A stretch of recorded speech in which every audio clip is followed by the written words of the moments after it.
Hello, hello, hello. This is Tara. Welcome to Tara's Mental Calibration. Let's go ahead and get into the disclaimers. I am not a medical professional. I am not a therapist. I'm not licensed. Everything I talk about is through my own experience, and I am currently in trauma therapy. I have CPTSD. I have dissociative disorder. I have anxiety, depression, and I'm getting through all of it without medication. And I don't recommend that for everybody. Do what is best for you. You don't have to do it my way. But I do encourage therapy at least.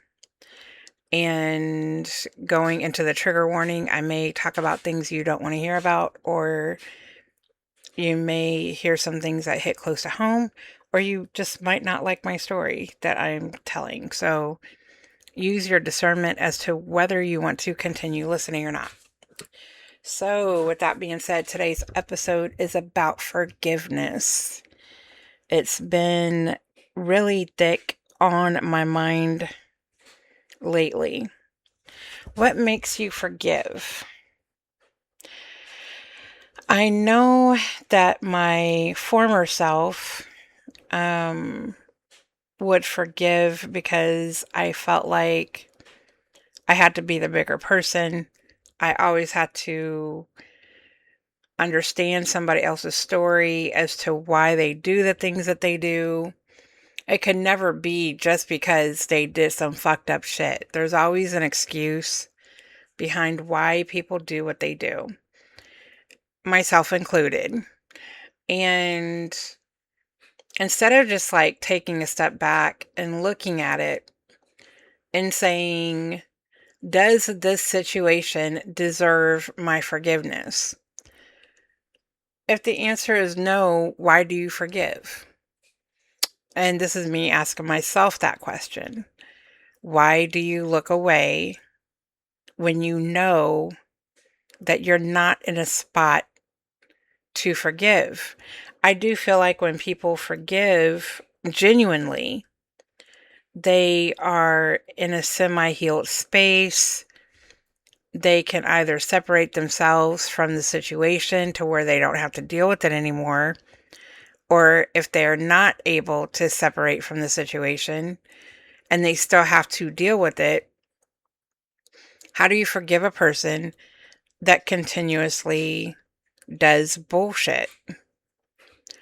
So, what I have come to the conclusion of for myself going forward, the way that I want to forgive people is by merit. Do they deserve my forgiveness? Have they done enough for me to forgive? And this is for people that are in my life. And trust me when I say there's very few that are in my life. But we all have things going on in our life. Like nobody is perfect. So people that are in your life going through things, taking them out on you, possibly sabotaging, how do you forgive them when they say, I'm sorry, but I'm going to continue doing what I'm doing? Or they show you that they're going to continue doing what they're doing. In my opinion, in that case, like some of us are in a situation where we can actually get out and we can block that friend. We can block that family member. We can get out of the situation and let it go. But some of us can't just block that person. Angels agree. So it's like sometimes you can't just block that person. Sometimes you can't just up and leave. What do you do in that situation? How do you stay in a situation when it's hard to forgive? Does forgiveness mean hate? Absolutely not. I used to think that, actually. I used to think that if you don't forgive a person, it means you absolutely hate them. You can't stand their asses. But that's not true. Sometimes you just get tired of people doing the same things over and over again. And it has nothing to do with love. It has nothing to do with not wanting to be around them. It has nothing to do with not wanting a connection. It has everything to do with toxic is toxic, and what's not going to change is just not going to change. And finding your way through that is difficult. I have been around people where it's like, if you don't like the person that you're with, or if you don't like the person that you're around, why are you there? Especially if you have means to get out. So it's like, if you're going to talk bad about a person, or if you're going to despise a person, and you're not going to like what they stand for, you're not going to like what they bring to you, you're not going to like how you feel around them, you're not going to like even being in the same room with them, then why the fuck are you there? Why are you there? If you're able to get out, why are you there? It's the same thing when it comes to forgiveness, right? If you are around a person, if you can get out of a situation and you're around a person and they keep doing the same thing over and over and over again, do you keep forgiving? Or do you just keep like suppressing it? Do you suppress it? Or do you keep going? So it's like, if you can't forgive the person that you're around, then why are you still there?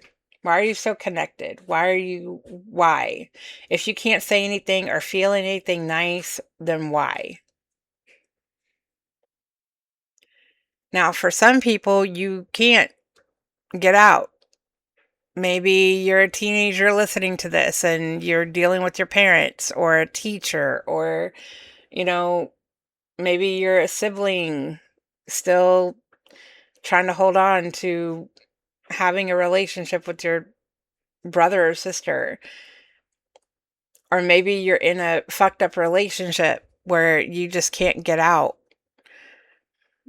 Or maybe you just have hope that it's going to change.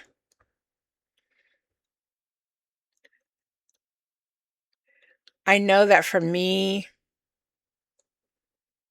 I have had to change my point of view when it comes to forgiveness. And this is very new. I'm talking about like a day, a day new type of thing. You know, you get to a point where you just get tired of forgiving people. You get tired of overlooking people, you know, what people do. At some point, they have to be accountable for what they do.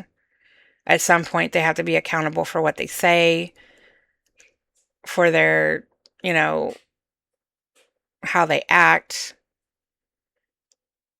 how they represent themselves. People do some really fucked up shit and they just want blind forgiveness and blind trust after they get done doing some foul shit. And I don't know how much this is true. I've never actually been able to test the theory, because usually when I call a person out, they don't really want my forgiveness. They're just mad that they can't continue with whatever behavior. And so I haven't really been around people that want my forgiveness, that want to stick it out, that want to um, make things better. So the theory that I'm getting at is, you know, they say that when you get hurt and you break trust with somebody, however long it took to break trust, is how long it's going to take for you to get it back times 2. So, like, I don't know about you, but for me, it takes a minute for somebody to break trust. It has to be like, okay, you did some fucked up shit. I'm giving you a chance. I'm trusting you to not do it again. Or I'm trusting you to actually work on this. You know, there are some certain deal breakers where trust is just broke. It's just broke. It just instantly breaks. You know, like if you're in a relationship, somebody cheats on you, that's an instant break of trust. But if somebody's, you know, doing something characteristically and they claim that they don't mean to do it, or they're working on doing something, it takes a minute for me to actually believe that they are talking shit. Because I want to believe the best in people. I want to believe that there's good in all people, and I want to believe that people are as honest as I am. Even though I have never met anybody who's as honest as I am. I'm honest to a fault. And I say that because I'm pretty outspoken. I push myself to be outspoken. Especially since I've had so much trauma in my life. I've had to really use my voice, really learn how to use my voice against a lot of people. So it's like forgiveness.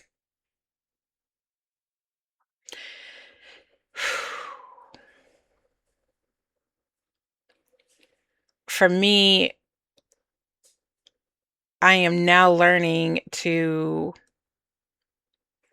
let that person earn it.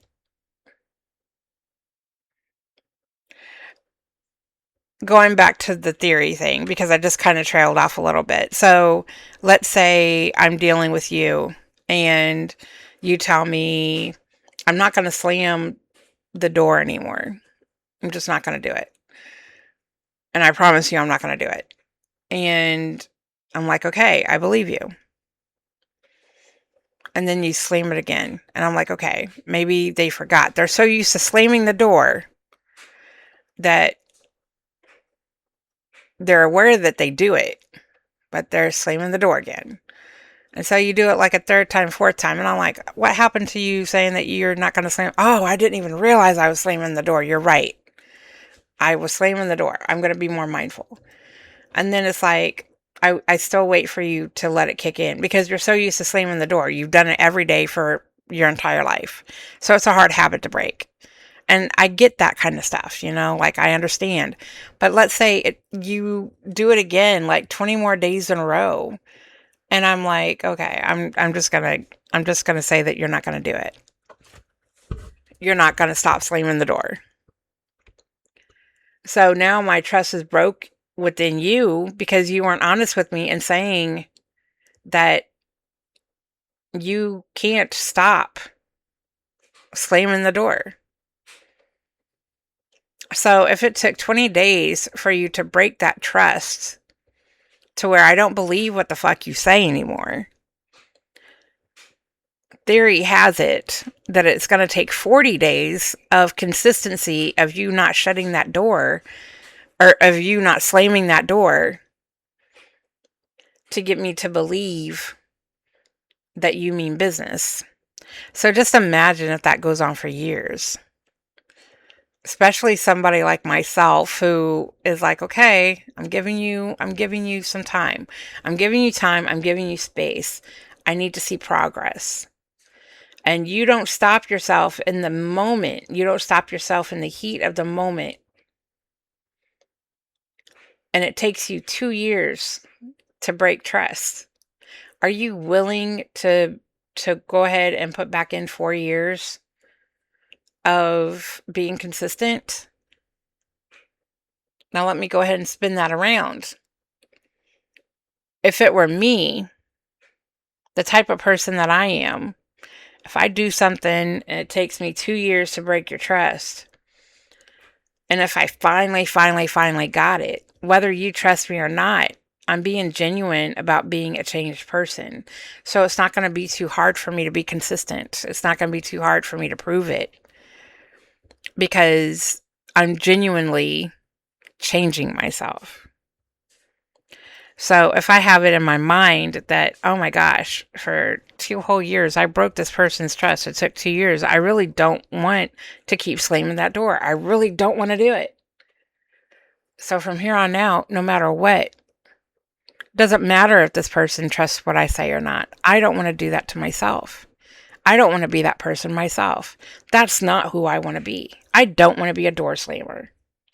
And so then the purpose shifts from me trying to get your forgiveness, me trying to get your trust, into becoming who it is that I want to be.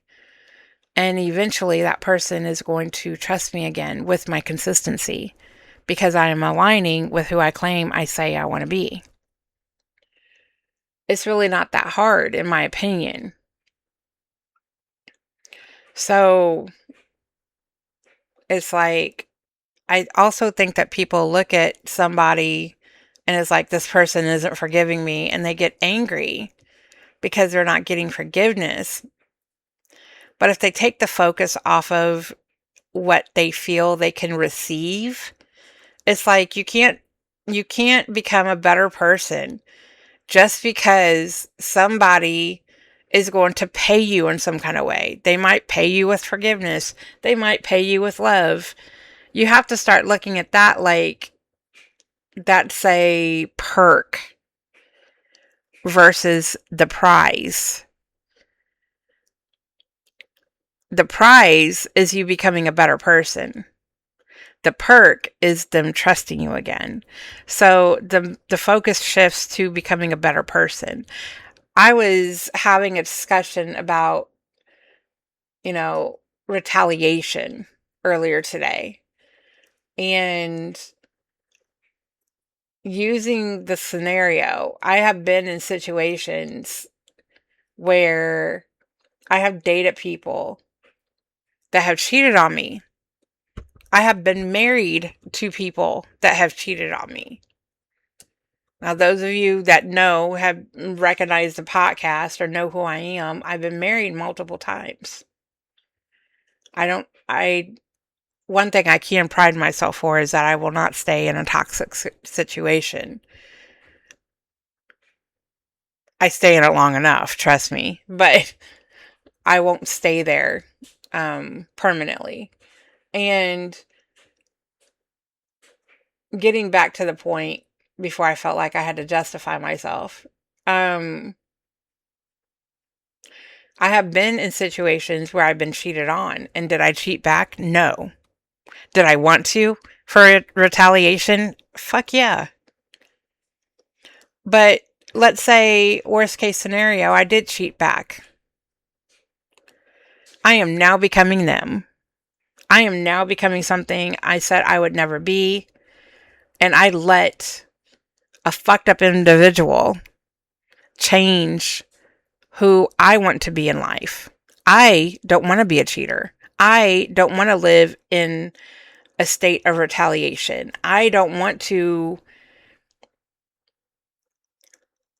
be that person to do something to hurt that person back when that's not beneficial to me as a person. And so to whoever does fucked up shit to me, they may look at that like that's weak. They may look at it like they're even getting away with it. But I feel like I'm the one who's winning by not giving in to my anger and turning myself into something that I didn't want to be. How good would I look for cheating back when they fucked up in the first place? That would just make me as fucked up as them. So, before I used to forgive things just because If I didn't forgive, that meant I was not a healed person. But now I'm realizing that that's not the case at all. You can leave something unforgiven and still be a healed person. Not forgiving doesn't equal hate. Not forgiving means that I know that you're full of shit until you prove otherwise. It's like I don't think people realize if you proved already that you're a shit talker, why are you going to get mad if somebody doesn't forgive you and doesn't believe that you're not a shit talker? You know? And then you have people who do the right thing. They end up trying to do the right thing, but it's not consistent because they're doing it because they're trying to prove a point or they're trying to prove you wrong. It's not really because they're becoming who they want to be. It's because they want to prove you wrong. I used to be one of those people too. I used to be like that. I didn't benefit from it. I used to be one of those people where if you tried to talk shit to me, and if I said I wasn't going to do something again, and you said I call bullshit, I would be like, what? No. Let me prove to you what I'm talking about. And it became about me proving it instead. So, tell me what you think. Email me if you want. Tara's Mental Calibration, all one word, no spaces, no underscores, no nothing in there. Just Tara's Mental Calibration at gmail.com. So, that is what I have for today. Forgiveness only if a person deserves it and they're willing to work for it. Yeah. They have to mean what they say. So, have a great day. Be safe for those who are celebrating the 4th. I'm sending you a bunch of love, a bunch of light, and I will talk to you next time. Bye.